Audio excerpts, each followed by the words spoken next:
Jadi 3 tahun saya pernikahan, baru satu rumah, ternyata ibu saya meninggal, terus bapak menyusul, terus apalagi saya anak yang pertama. Oh ya. Mungkin mereka juga sangat menantikan ya. Cuma Tuhan yang berkata lain juga ya. Oh, adiknya akhirnya meninggal juga. Iya. Sekarang kan tinggal satu, saya mertua saya, tinggal ibu. Iya, Bapak juga. Oh, bapak mertua juga sudah Iya. meninggal dunia. Iya. Oke. IVF yang ketiga ini aja, suami saya sempat berpikir, jangan-jangan ada sesuatu lagi yang akan terjadi kalau kita Ya ampun. IVF. Kadang-kadang kalau lihat Kia sekarang, kadang-kadang saya nangis ya. Kenapa baru sekarang?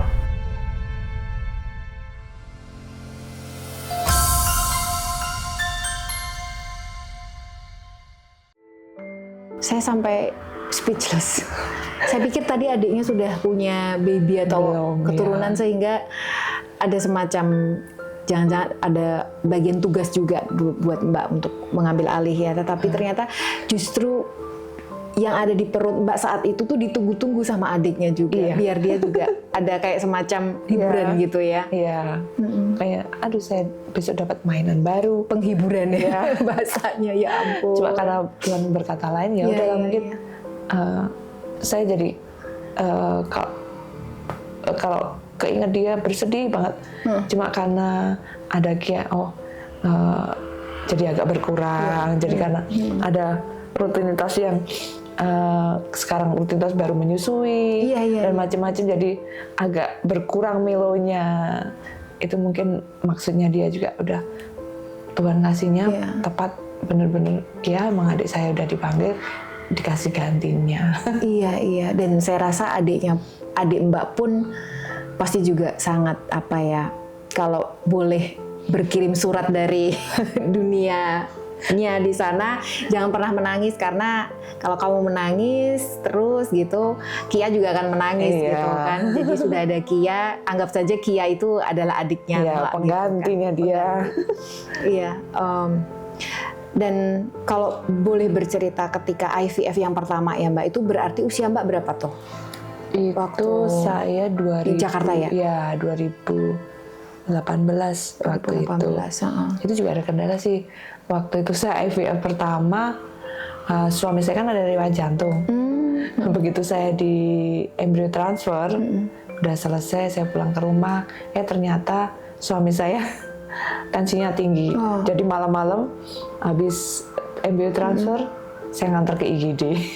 Padahal seharusnya harus rebahan kan? Ya harusnya harus bed rest, tapi ya udah. Tapi kalau boleh tahu Mbak, jadi Mbak mengulang 3 kali ya, baru yang ketiga berhasil. Dan kalau nggak salah juga Mbak Anita pernah hampir bertanya-tanya di luar negeri ya, di Penang kalau nggak salah ya. Boleh ceritain? Waktu itu karena saya sama suami, udah kalau umpamanya di Indonesia nggak bisa, coba kita ke Pinang. Ya udah, saya ke Pinang sama suami, baru screening awal, ternyata habis itu lockdown COVID. Oh lockdown, waktu COVID. Iya. Jadi mau nggak ada penerbangan habis itu, ya udahlah, emang kita nggak boleh program di sana, kita program di Jakarta. Ya udah kedua saya program di Jakarta lagi. Jadi dalam mindset Mbak Anita pun juga mau nyoba di mana aja, kalau Tuhan mau kasih ya dikasih ya. Tidak kemudian di sana di luar negeri mungkin punya peluang lebih bagus daripada di negeri sendiri, nggak juga ya. Nggak ada mindset itu.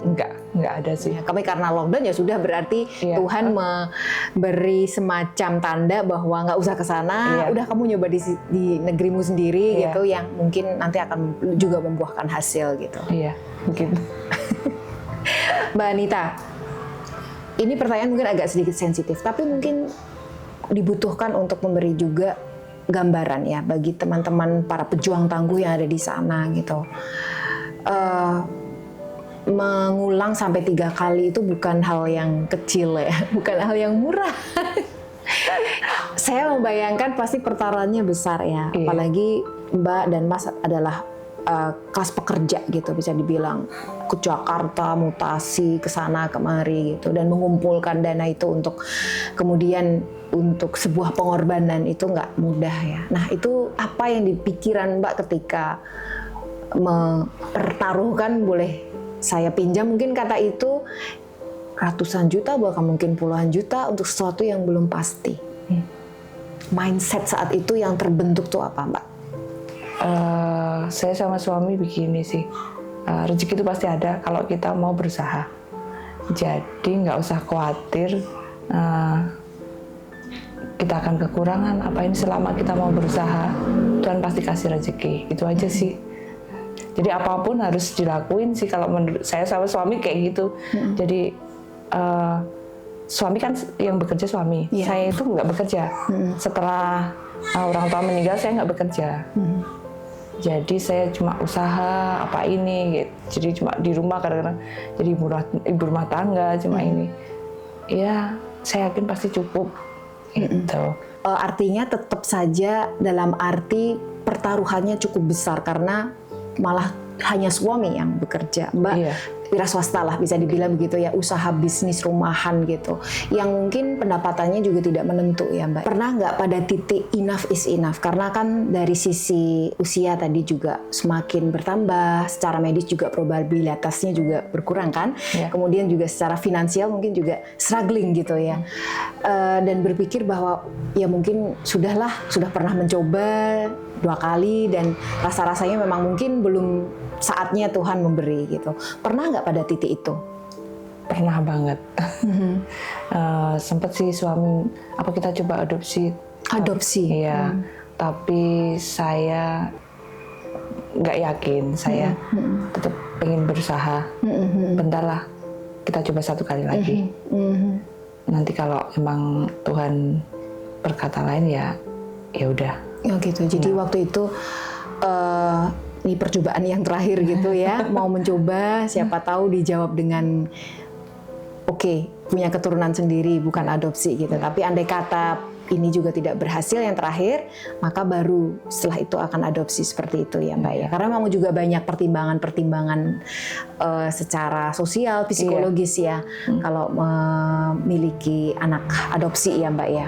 Baik untuk anak itu sendiri maupun bagi keluarga ya. Iya, kesiapan mental itu yang saya takutkan. Mungkin kalau kami siap menerima anak itu, tapi keluarga besar kami, kita kan nggak tahu. Iya.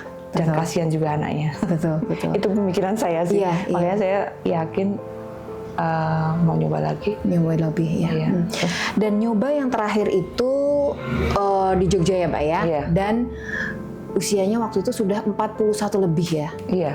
41 tahun lebih. Iya, 41. Boleh tahu nggak, Mbak? Mbak pernah cerita bahwa ternyata ketahuan mengalami penyakit autoimun, sehingga itu yang membuat embrio nggak pernah nempel. Iya. Kan nggak pernah hamil sama sekali kan, Mbak? Nggak pernah 2 garis biru kan? Iya.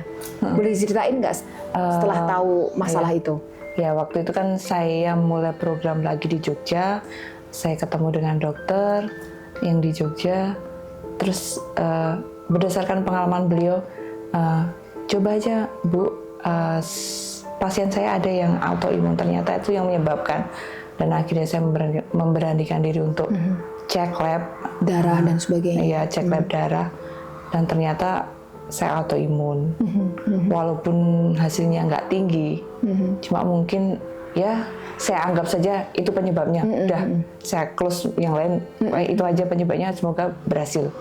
Dan itu kemudian diberi terapi dulu sebelum akhirnya. Jadi saya jalan 2 dokter yang untuk autoimun sama untuk promil. Iya, itu barengan ya. Jadi setelah autoimunnya ditekan gitu, cukup sudah stabil. Baru bisa jalan untuk program yang benar-benar IVF. Ya. Apa yang Ibu rasakan ketika menunggu 14 hari, yang ketiga kali ya berarti itu. Dan udah seperti mungkin udah kayak perasaan langganan ya Bu, karena yang pertama begitu, yang kedua gitu. Kalau saya juga udah sampai 6 kali, 7 kali ya. Itu akhirnya yang ketiga kali udah kayak pasrah mungkin ya. Sudah dalam tahap ikhlas, bahkan Ibu tadi sudah ya ini mencoba yang istilahnya mau bertanya terakhir kali lah ke Tuhan gitu. Itu, dan jawabannya waktu itu beta HCG-nya tinggi. Apa yang gue rasakan? Nggak nyangka sih. Jadi saya pemikirannya udah nggak bisa yang terlalu excited. takut berharap yang lebih ini. Iya.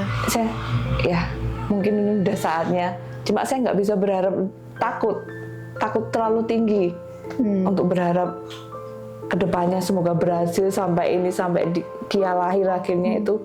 Saya sama suami masih takut. Iya. Jadi, apalagi dengan banyak mungkin resiko ya karena sudah usia gitu ya Bu? Iya, akhirnya saya ketahuan autoimun, saya sendiri ada hipertensi. Iya, jadinya pokoknya apa aja yang disarankan dokter saya lakuin. Udah itu aja, saya tidak berpikiran apa-apa, pokoknya lanjut aja. Semua diserahin sama yang di atas. Jadi saat berita hamil pertama kali setelah 14 tahun menunggu itu, Ibu masih punya semacam layer ya. Iya. Kan ini baru hamil kan, belum sampai bersalin gitu ya. Bersalin saja ada yang juga nggak survive gitu kan. Artinya ada lapisan-lapisan kesabaran yang juga dipupuk oleh Bu Anita saat itu, dan harapannya jadi ada membatasi diri kayak gitu. Jadi berharap itu sangat takut. Udah lolos taraf ini, ke depan bulan jadi depan betul kayak lagi. Udah masuk perempat final terus itu semifinal gitu. Sempat saya agak down juga karena ketuban saya dikit. Sempat ini. Saya mendengar cerita Bu Anita ini benar-benar merasakan setiap para pejuang tangguh tuh punya kasusnya sendiri-sendiri ya, dan kasus yang kita angkat seperti ini tuh benar-benar memberi inspirasi bagi para pejuang tangguh yang ada di sana. Artinya cerita-cerita kisah-kisah seperti ini di saat orang atau mungkin udah dianggap sudahlah nyerah aja gitu, udahlah kok kayak nggak bersyukur banget sih, mencoba terus dan seterusnya gitu ya. Tapi Bu Anita mempunyai pemikiran yang justru berbeda gitu, akan mencoba dan akhirnya berhasil gitu. Boleh mungkin diceritakan dan juga disampaikan supportnya kepada mereka, mungkin jutaan orang yang ada di sana, Bu Anita, yang mungkin juga punya kasus atau problema yang sama dengan Bu Anita, mungkin juga nunggu sudah tahunan bahkan mungkin belasan tahun. Silakan Bu Anita. Bagi yang sedang berjuang untuk garis 2, jangan patah semangat. Dalam kehidupan itu pasti ada pasang surut. Tepat waktu yang dikasih Tuhan itu beda dengan tepat waktu yang kita inginkan. Jadi kita harus semangat apapun itu dan yakin selama ibu dan bapak berkomitmen untuk saling support, Tuhan pasti kasih jalan. Jadi jangan menyerah, dan rezeki itu pasti selalu ada kalau kita yakin dan mau berusaha. Itu aja. Satu kata penutup, andai kata saya yakin bahwa di luar sana, di alam kegaiban yang saya yakini kita semua orang beriman, ayah dan ibu dan juga ayah mertua Bu Anita sedang mendengarkan dan mungkin sedang melihat Kia sekarang. Boleh disampaikan mungkin kepada beliau bertiga, beliau berdua, bahkan adiknya gitu, bahwa Mbak Anita kuat, tegar, dan akan mengarungi kehidupan, sisa kehidupan ini dengan sebaik-baiknya bersama Kia dan keluarga. Silahkan Mbak. Bapak, Ibu, juga Bapak mertua dan adik saya pasti ikut mendoakan kami, keluarga kami, terutama untuk Kia, sehingga jadi tumbuh jadi anak yang baik, anak yang pintar, yang berbakti. Amin. Saya yakin itu adalah juga doa-doa dari mereka. Dari sana untuk Kia, dan itu adalah hadiah yang terindah buat kami. Dan Mbak Anita akan tetap kuat, tegar, solid bersama suami untuk membesarkan Kia hingga akhir hidup nanti. Terima kasih sekali ya Bu Anita yang sudah memberi banyak sekali wejangan-wejangan dan juga banyak sekali motivasi yang tentu saja sangat bernilai bagi para pejuang tangguh yang ada di sana, yang mungkin juga menunggu lama dan tidak patah semangat. Jangan pernah menyerah, karena kalau menyerah nanti akan mendapatkan kemenangan seperti Bu Anita. Dan juga Bu Anita tadi menyampaikan betapa dia bangga, dia kuat, dia solid bersama keluarga untuk membesarkan Kia sampai akhir hidup nanti. Dan bagian dari kekuatan itu adalah doa dari orang tua mereka. Kiranya itu yang bisa saya sampaikan bersama Bu Anita dalam Hanum Cinta dan Cerita. Kita jumpa lagi di episode berikutnya. Assalamualaikum.